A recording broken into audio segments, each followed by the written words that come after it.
As expected, the speech included Premier Smith's priority to address Alberta's place within Confederation, but not a bill to protect the unvaccinated, at least not yet. So for more, we are now reaching out to journalist Graham Thomson. Graham, good to see you again.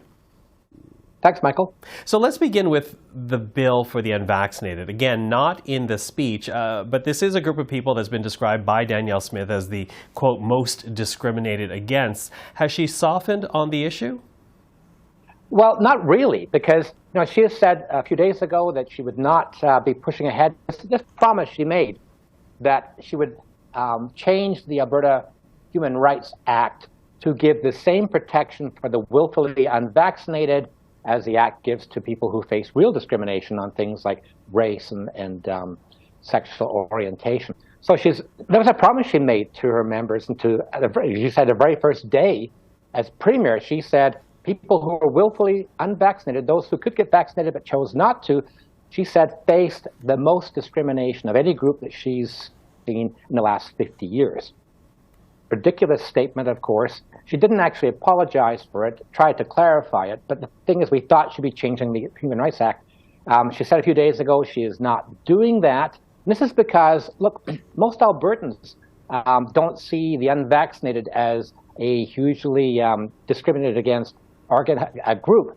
They're worried about issues like cost of living, healthcare, protecting the healthcare system. So this is Smith, in a way, saying to moderate Albertans, look, I'm not going to pursue this idea right now to change the act. But at the same time, she's really beholden to these people who made her premier who think that they did face discrimination.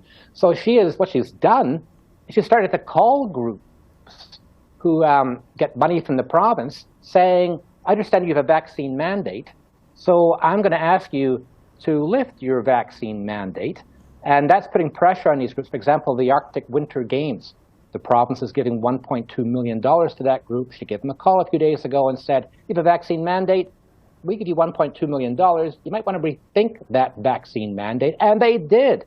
And she said that other ministers will be making calls to groups, to organizations, businesses, to try and talk them out of vaccine mandates. Also, you've got this idea where she says to all Albertans, if someone's got a vaccine mandate of some kind, please call us. We'll put pressure on them. So she is pushing ahead with this idea to try and influence people using the power of her office and the power of the public purse. So no bill, again, in the throne speech, but what is there is her Hallmark Sovereignty Act. And I do wonder about political capital here, because when you look at the polls, it seems that Albertans aren't really for either of those policies in great majorities. And it makes me wonder about the political capital she actually has to get both across the finish line, and perhaps that's why she chooses the Sovereignty Act.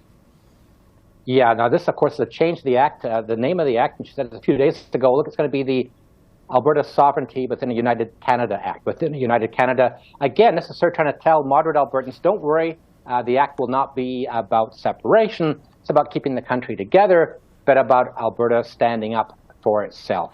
As for political capital, the problem is this is actually working against her. There's been polls out the last month or so showing that people, Albertans, a lot of them think that Ottawa should do more to listen to Alberta and help us out, perhaps, financially. At the same time, they don't like the Sovereignty Act. It does really sound like separation, and most Albertans are not separatists, which is why Smith is trying to did change the name of the act to, within United Canada Act. But again, this is the problem for her. She's trying to appeal to most Albertans, the majority of Albertans, not just that 42,000 people who think that Ottawa's out to destroy Alberta and who think that the COVID-19 pandemic restrictions and protections were overblown, that they infringed on people's rights. But she has to keep pandering to them because she's reliant on them to stay in power. Because she saw what happened to Jason Kenney, brought down in part by the people who thought he didn't stand up to Ottawa, who thought he brought in too many pandemic restrictions. So she's trying to walk this tightrope between now and Yeah, I was going to jump in there.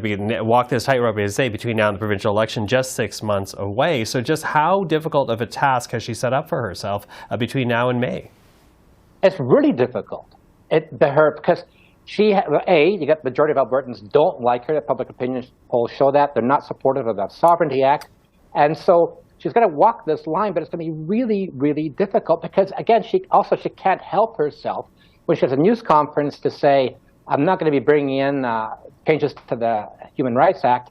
Then she actually lets the cat out the bag that she's been phoning groups. She phoned the Arctic Winter Games and more or less pressured them into changing their vaccine mandate using, I guess, the power of her office plus government funding. So she did that publicly. So this is not going to go over well, I imagine, with the general public because public polls have shown they don't like her style, her very angry style of maybe overusing her powers now. Ironic. It's pretty ironic here that she's a libertarian, believes in less government interference in people's lives. And here she is as a premier making telephone calls to twist people's arms to do what she wants them to do.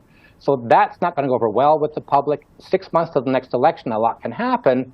But the beginning has not gone well for Danielle Smith. And she's going to have a hard time, I imagine, selling some of these things to the general public. Graham, always good to speak with you about these matters. Thank you for the time tonight. You're very welcome.